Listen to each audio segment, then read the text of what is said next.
before you start with Google Ads, these are the 4 things that you need to understand, and the learning starts right now. The first thing that you need to understand is that Google Ads only magnifies the results that you're currently seeing in your business. Google Ads is a powerful tool, and I've seen that not only in my own business, but countless other businesses since I've been running Google Ads since 2010. But the one thing that I would say is this, is that Google Ads is not a miracle worker, and for many times, the people who don't see results with Google Ads, it comes down to the fact that ultimately that their business is not set for conversions. And what I want you to remember is that Google Ads won't work for your business if you're sending people to landing pages that don't convert. If you have fundamentally a bad offer, now that doesn't mean that you need to have the lowest price, but that the communication around your total offer doesn't really match what the market is expecting from what they see on your website, what they see with their customer experience. So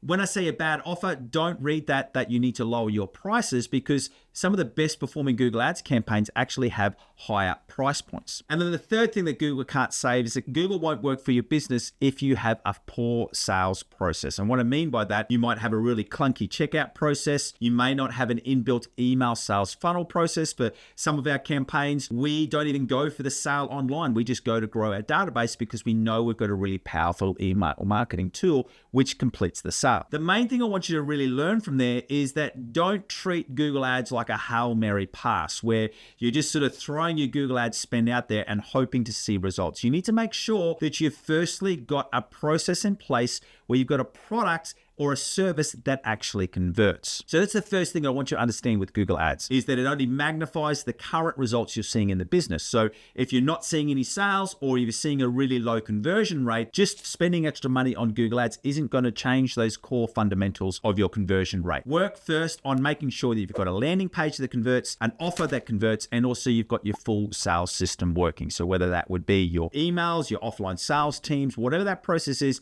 make sure that that works before you start investing in Google Ads. The second thing is that Google rewards advertisers, so businesses that give them what they want. I've always, with all of my Google Ads campaigns, really sought and understood this right from the very start of running my first Google Ads campaign. Before you get into Google Ads, you need to understand what the goal of Google Ads is. And the goal of Google Ads has been and will always be, even with new types of campaigns coming in, is that they want to match the most relevant ads that send people to the most relevant landing page from that user's initial search inquiry. Now, the reason for why Google wants to achieve this is because ultimately for them, they need people to have confidence in their ad network. So if they keep showing up or throwing up low quality ads that send people to low quality or non-relevant landing pages, people will stop clicking on the ads. And then if they've stopped clicking on the ads, Google loses its main revenue source, which is their paid ads. So once you understand that and you accept that, you can then really look to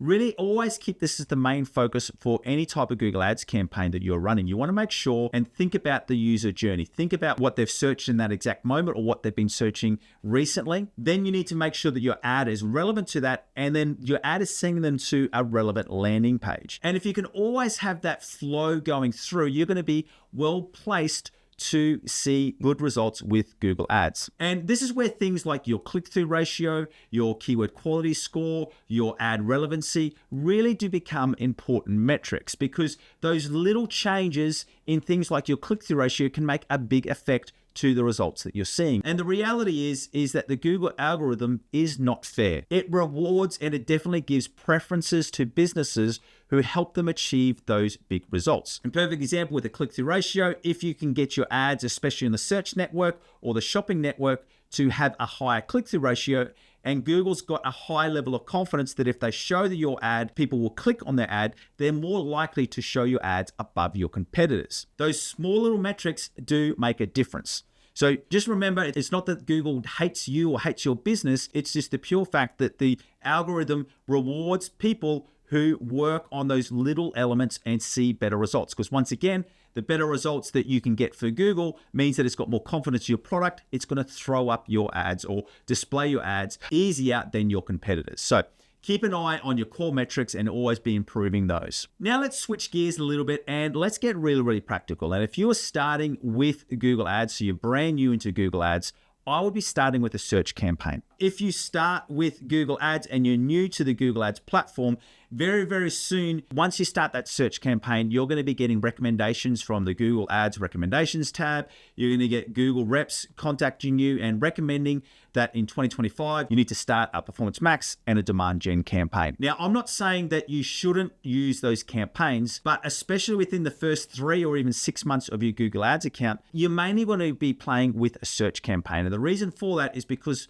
before you start to scale your spend inside of Google Ads, you need to make sure that you've got these core fundamentals in place, that you know the keywords that convert, you know the ad copies that convert, and you've also know that you're sending them to landing pages that convert. So before you start to increase your spend inside of Google Ads, make sure that you've got keywords, ad copies, and landing pages that convert. The other benefit of starting with search, or if you're an e-commerce brand, search and shopping, is it gives you time to start building up your audiences inside of Google Ads. And that becomes really, really important when you do want to start leveraging into video or demand gen or Performance Max, because if you can feed those campaigns with good conversion history and also demographics, Google's got a lot more data that it can start to leverage off, so that when it uses that data inside of your campaign, it can really achieve what those campaigns were achieved to do, which is look at the current data, find similar and related audiences, find similar and related search terms to generate more conversions for your business. So the next part is that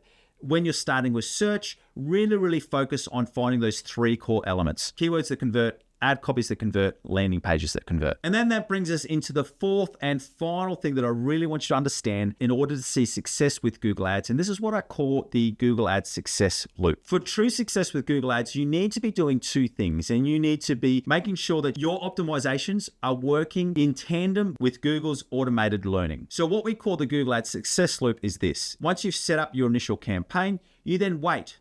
And what you want to do is you want to wait to see some initial data. Then when you see that data, you want to make some optimizations. And then once you've made those optimizations, you want to wait again. And that waiting that 2 weeks or 3 weeks, however long you need to for the individual change, is the hardest thing. Because if you make some changes and then you come back the next day and make extra changes, and then the day after that and make extra changes, you're not giving Google enough time to really find out who are the best audiences and the best demographics for your business. So do remember with Google Ads that doing no optimizations is really bad and not good for your business, but also over optimizing your Google Ads account can have the same amount of damaging effect on the performance of your Google Ads campaign. And that's the exact reason for why I've created my Google Ads optimization checklist, because not only does this checklist take you through all of the different types of Google Ads optimizations that you need to complete.